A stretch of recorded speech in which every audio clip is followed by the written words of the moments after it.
राजा शांतनु हस्तिनापुर के वीर और धर्मप्रिय राजा थे।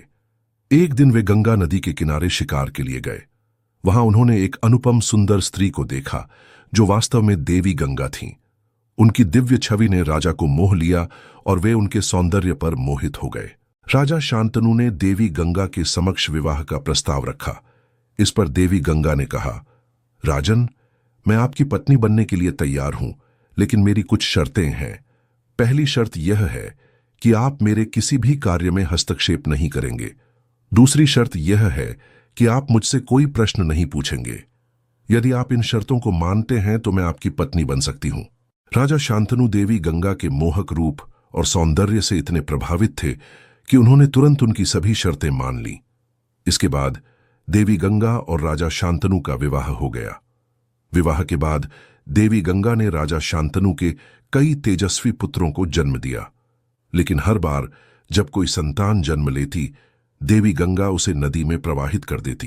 राजा शांतनु अपने वचन के कारण उनकी इस क्रिया का विरोध नहीं कर सकते थे, परंतु उनके मन में गहरा दुख रहता था। जब 7वें पुत्र को भी देवी गंगा ने नदी की धार में प्रवाहित कर दिया तो राजा शांतनु का धैर्य टूट गया। 8वें पुत्र के जन्म के समय जब देवी गंगा उसे भी नदी में बहाने जा रही थीं, तो राजा शांतनु ने उन्हें रोकते हुए पूछा, हे देवी, आप मां होकर अपने निर्दोष बच्चों को इस तरह क्यों मार रही हैं?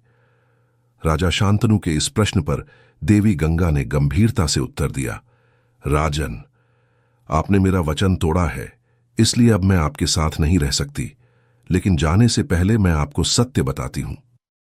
उन्होंने बताया, ये 8 पुत्र वास्तव में 8 वसु थे, जिन्हें एक ऋषि ने श्राप दिया था। इस श्राप के कारण इन्हें मनुष्य रूप में जन्म लेना पड़ा। मैं इन्हें उनके श्राप से मुक्त कर स्वर्ग भेज रही थी, लेकिन आपका 8वां पुत्र जिसे आप बचा रहे हैं, उसे धरती पर अपना जीवन व्यतीत करना होगा। यह पुत्र बड़ा होकर महान कार्य करेगा।